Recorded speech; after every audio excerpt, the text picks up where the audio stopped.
Hey, Seth Miranda here. And Fernando Martinez. For Adorama TV with Fujifilm's X-T4.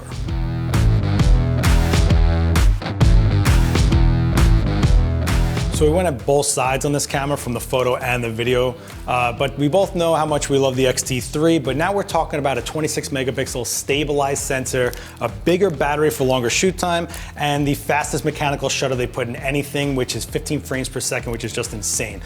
Here in the studio though, we kind of went to a very controlled environment. I did a nice clean white background, 2 lights on the back, and then just a single key light with a reflector to fill it in. I shot Valerie and Justin, then shot them both together. Just wanted to get a real nice, no frills type of shoot, but very clean so I can see the colors of the skin tone, see how fast the autofocus works, which was really surprisingly fast, I thought. And overall, the ergonomics was great in the hands, especially because the bigger battery allowed for a bigger grip itself.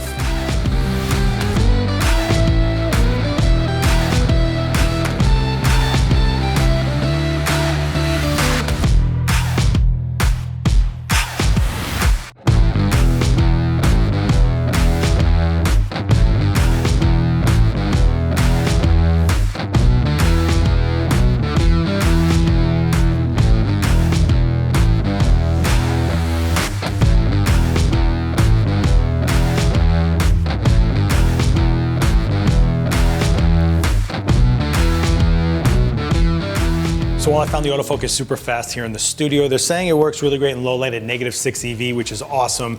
And this thing's pretty stacked with photo features, but where I think it really excels in the video, and that's where you put a couple scenarios to the test, right? Well, what I was thinking is how I would use this camera. And on the top of my head, I could use it in 2 ways. One would be cinema, and the other one would be more running gun scenarios. So we were already here in the studio, and we just jumped on the balcony, and I got Val and Justin to just improv a scene while I got like different shots from them. So I did want to make sure that I had a full grip on this. So I had a full small rig grip system on it, including a Polar Pro base cam for the matte box. And I was shooting with the 18-55 MKX lens, which is a Fujinon lens, great cinema lens. Which is awesome because this actually has a reinforced mount. Yes, the mount seems to be reinforced in order to be able to handle better weight. So for everything in the balcony, I shot a 42010-bit f-log.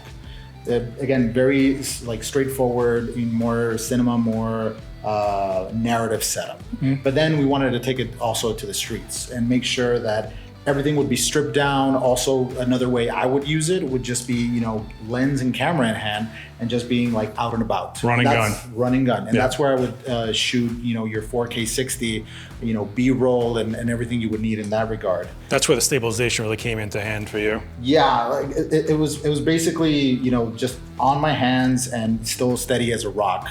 On it, I also have an 82 millimeter Polar Pro variable ND with the new Ultra system. Yeah, which is awesome, by the way. So you just flip it right out of the way when you don't want it, flip it right back into place when you do need it. No more screwing on and off like crazy. No, it's great, and you just go like in and out. Yeah. For the running gun, I used the 16-55, which is normally not stabilized, but because of the IBIS, it allowed me to be able to just shoot at a like wider aperture and still be stable when you couldn't before with this lens. Finally, the vari-angle screen. I mean, we've been asking for this for a while. Yeah. Whenever it's, run and gun, you want to be able to get it from you get your shots from different angles, and this finally provides that.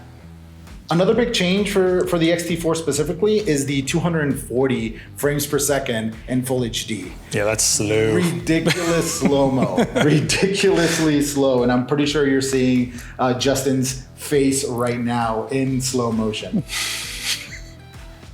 So I think it's a big step up in terms of the video capabilities of it, and definitely is going to be able to help you on a more run and gun setup as well. So we love Fujifilm's film simulations. Yeah. And they give us another one with the X-T4, which is the Eterna Bleach Bypass. And mainly what it does, it gives you low saturation with a higher contrast. So it seems like they've just stepped up all the stats overall, right? 15 frames per second mechanical is nuts. -6 EV for autofocus isn't crazy. 6.5 stops of IBIS is insane, and a bigger battery to allow us to do everything we're doing for even longer. All right, so that's going to do it for us. If you guys have any questions for us about the experience with the X-T4 from Fujifilm, write us a comment down below. We'll see you down there. Don't forget to hit like, share this video around, subscribe to the channel, hit the bell, and all the other stuff. Don't hit this thing, and we're cool. And me and Fernando will see you next time. Peace.